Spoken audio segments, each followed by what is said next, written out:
TDP party senior leader Saptagiri Prasad గారు నమస్కారం. అట్లాగే ఇటు డివి శ్రీనివాస్ గారు, రాజకీయ విశ్లేషకులు, సీనియర్ జర్నలిస్ట్ సార్ నమస్కారం. అట్లాగే ముప్పల సుబ్బారావు గారు, అడ్వకేట్, రాజకీయ విశ్లేషకులు, అందరికి నమస్కారం. ముందుగా సుబ్బారావు గారు, ఏంటి సార్ గమన నిన్న మొన్న మనం మాట్లాడుకున్నప్పుడు కూడా చెప్పాం, ఆమెకు నోటీసులు ఇస్తారా, మరి ఆమెను కూడా పిలవాలి కదా, జరుగుతున్న పరిస్థితులు, జరుగుతున్న పరిణామాలు, మరి ఆమె సపోర్ట్ ఎవరు ఏంటనేది పూర్తిగా తేటతెల్లమైపోయింది. పాలు నీళ్లు పూర్తిగా వేరు చేసినట్టే అనిపిస్తూ ఉంది. ఎందుకంటే పూర్తిగా వైసీపీ అండదండలు వీళ్ళకు ఉన్నాయి. సో రాష్ట్రంలో ఇబ్బందికర పరిస్థితి సృష్టించారు, ఇదే వీళ్ళ ఎజెండా. ఏం చెప్తారు సార్? నిన్న మొన్న జరిగిన చర్చల్లో కూడా మనం ముందుగానే ఊహించాం ఈ సంఘటన గురించి. అవును, ఆల్రెడీ ఇప్పుడు బహిరంగంగా వెల్లడైంది. ఈ రాష్ట్రాన్ని అస్థిరత్వంలోకి నెట్టాలనేటువంటి విద్వేష అస్త్రమే జోసెఫ్ ఎలియాస్ రావణ్ అని వీడియోలో వెనుకున్నటువంటి భారీ కుట్ర స్పష్టపరుస్తా ఉంది. దీంట్లో ఇందాక మీరు చెప్పినట్టుగా కాల్ లాగ్లో రిటైర్డ్ ఐఏఎస్లు, ఐపీఎస్లు ఈ కుట్రలో కూడా భాగస్వాములు ఉన్నారా అని అనుమానం కలుగుతా ఉంది.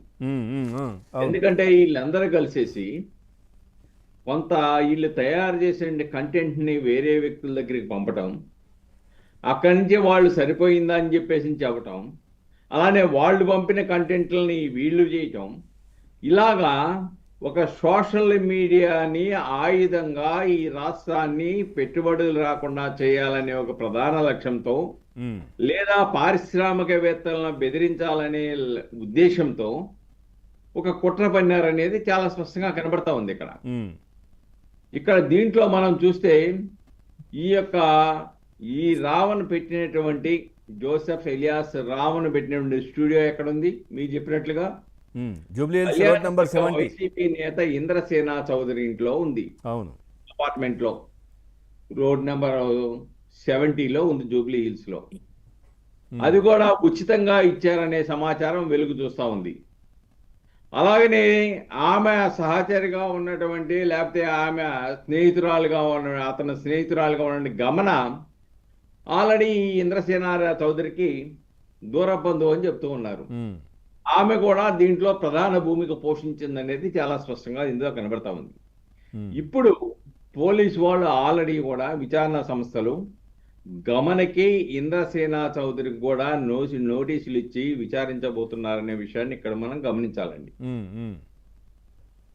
అలాగే జగన్ లాంటి నేతలు ఈ రాష్ట్రానికి ప్రమాదకరమనే సంకేతాలు ఈ యొక్క వీడియోలు వెనుక కుట్ర చూసిన తర్వాత ఎవరికైనా అర్థమవుతుంది.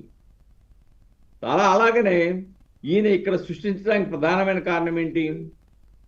జగన్ లా కోటరీకి లోని ఒక కీలక వ్యక్తి కుటుంబ సభ్యునికి ఈ యొక్క సమాచారం వెళ్తూ ఉండేదనేది కూడా స్పష్టంగా ఈ యొక్క విచారణలో వెల్లడైన. ఎందుకు సార్? అంటే ఆయనకే ఎందుకు? దేని గురించి? అంటే చట్టపరమైనటువంటి ఏమన్నా ఇబ్బందులు వస్తాయా, ఓకే, లేకపోతే ఏంటి అని ఇంకేమన్నా రాయొచ్చా చట్టపరంగా అని తెలుసుకోవడానికి. అంటే ఈ పదం వాడొచ్చా, వాడొద్దా, ఈ విధంగా దూషించొద్దా, ఇవన్నీ జగన్ లా కోటరీ వాళ్ళకి, బయట వాళ్ళకి కాదు. కాబట్టి ఇదంతా కూడా జగన్ గా తెలియకుండా జరిగింది, లేకంటే వైసీపీ పాత్ర లేకుండా ఈ తతంగం అంతా జరిగిందనేది ఎవరు నమ్మటానికి ఇప్పుడు సిద్ధంగా లేరు. ఇది భావ వ్యక్తీకరణ స్వేచ్ఛ కాదు, ప్రశ్నించే గొంతులు నొక్కటమో కాదు. ఇది రాష్ట్రాన్ని కాపాడుకోవటానికి, ఈ రాష్ట్రంలో అస్థిరతని కల్పించాలని, లేకుంటే విధ్వంసం చేయాలని, హింసను సృష్టించాలని ఎవరైతే ప్రయత్నం చేస్తున్నారో వాళ్ళని పట్టుకొని పోలీసు యంత్రాంగం వాస్తవాలు గ్రహించి ఈ రాష్ట్రాన్ని కాపాడిందనుకోవాలి మనం. కాబట్టి ఈ రాష్ట్ర అభివృద్ధికి ఇది ఒక కాపాడటానికి ఒక మచ్చుతునుగ్గా మనం చూడాల్సిన అవసరం ఉంది. ఏముంది, జగన్మోహన్ రెడ్డి గారు ఇక్కడ గొడవ జరిగిందనుకోండి, వెళ్ళిపోయి బెంగళూరులో దాక్కుంటాడు. ప్రశాంతంగా ఉన్న రాష్ట్రంలో చిచ్చు పెట్టాలని ఎవడైనా ప్రయత్నం చేస్తారా? అసలు ఈయన కేసులు వాదిస్తుంది ఎవరు? మీ రాష్ట్ర కార్యదర్శే కదా, వైఎస్ఆర్సీపీ రాష్ట్ర కార్యదర్శే కదా. ఎవరు సార్ ఆయన? పొన్నవోలా? రెడ్డి ఆయనే కదా నాకు జగన్మోహన్ రెడ్డి గారి దేవుడు అంది.